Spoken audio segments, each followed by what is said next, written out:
Senhora presidente, como todos sabem, prezado Zé Rocha, Soraya, semana passada a minha esposa foi vítima de um ataque covarde para tentar atingir o presidente Bolsonaro.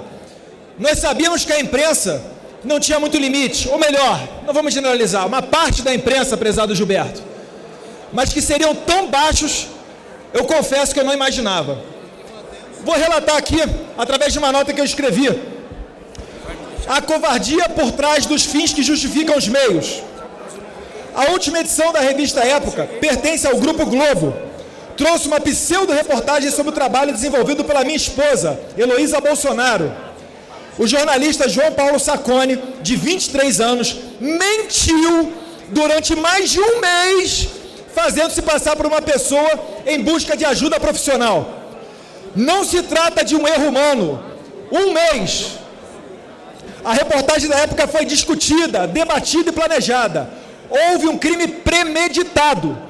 O jornalista contou com o apoio do editor-chefe, Plínio Fraga, e da diretora de redação, Daniela Pinheiro, para mentir e para enganar de forma vil e covarde uma profissional que exerce legal e legitimamente a sua profissão.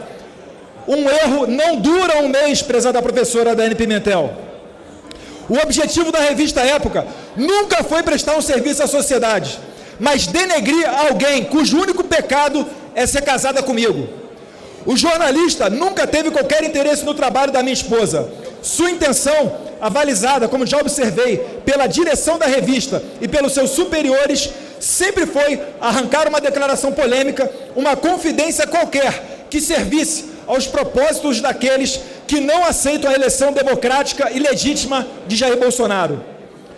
De acordo com o capítulo 2 da conduta profissional do jornalista, do Código de Ética dos Jornalistas, o seu artigo 6º, inciso 8º, prevê: é dever do jornalista respeitar o direito à intimidade, à privacidade, à honra e à imagem do cidadão.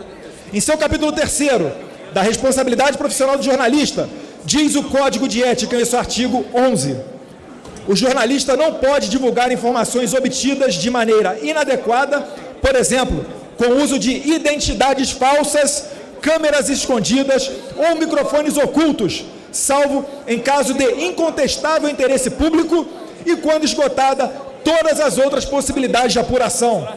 Eu pergunto, que interesse público há na profissão da minha esposa? Apesar de incorrer em todas essas faltas, a revista Época emitiu no dia seguinte à publicação da matéria, afirmando que os jornalistas agiram dentro da ética e retidão da revista. E somente agora, 5 dias após os fatos, a revista emite nota dizendo-se equivocada, pois Heloísa leva uma vida discreta e não pode ser considerada uma figura pública. Nas palavras da revista, prezada deputada Manato, abre aspas, foi um erro de interpretação que só com a repercussão negativa da reportagem se tornou evidente para a revista. Fecha aspas. Não conseguiram prever que estavam fazendo uma canalice com a minha esposa. Além disso, não houve solidariedade, prezada presidente Soraya, dos grupos feministas com a minha esposa.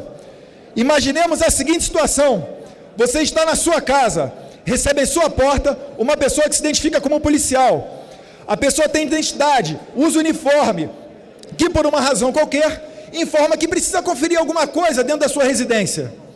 Você, uma pessoa de boa fé, permite a entrada e conduz a autoridade, que de repente é um marginal que lhe sequestra os seus filhos dentro da sua própria casa e lhe rouba os seus bens. O nosso sentimento foi semelhante. Heloísa foi enganada de forma vil e usada covardemente para que a publicação pudesse atingir o presidente da República e a mim, ambos eleitos democraticamente. Imaginemos, senhoras e senhores, que um militante de direita mentisse sobre a sua identidade e se passasse por um jornalista interessado em vasculhar a vida de qualquer um de vocês e suas famílias com o único objetivo de assassinar suas reputações. Qual seria o sentimento? Quais seriam as reações? O que João Paulo Sacconi fez incorre ainda em crime de falsa identidade, segundo o artigo 307 do Código Penal, uma vez que ele se fingiu de paciente. A gente vai ter um encontro breve na Justiça, senhor Sacconi. Além disso, há ainda as figuras do coautor ou partícipe, de acordo com o artigo 29 do mesmo Código, pois, como já assinalei, ele teve o respaldo necessário dos seus superiores para produzir o conteúdo exposto em 13 de setembro na página da publicação. E além da página, ainda convidava para você assistir a matéria inteira comprando a revista física. O presidente da República tem dito e reiterado que liberdade de expressão é fundamental em qualquer regime democrático. E nós avalizamos isso. E vamos além. Quem sempre defendeu os meios de comunicação, quem sempre defendeu o controle dos meios de comunicação, foi a esquerda dita progressista. Seguiremos defendendo as liberdades, mas jamais aceitaremos injustiças. Há leis, regras, normas e aos costumes, aquilo que aprendemos a respeitar desde tenra idade, o que não está escrito, mas é observado de forma rigorosa. Não usamos a família para atingir adversários. O que a revista Época chancelou vulnera completamente toda e qualquer retórica de defesa das liberdades, pois, a exemplo do que temos observado nos últimos tempos, para alguns, os fins justificam os meios, mesmo que se valendo de práticas condenáveis. A minha mais completa e restrita solidariedade à minha esposa Heloísa pelo trauma que impactará o seu trabalho para sempre. Senhora Presidente, como é que eu faço agora em casa, com a minha esposa sendo temerária agora de fazer os atendimentos, que ela nem fazia presencialmente,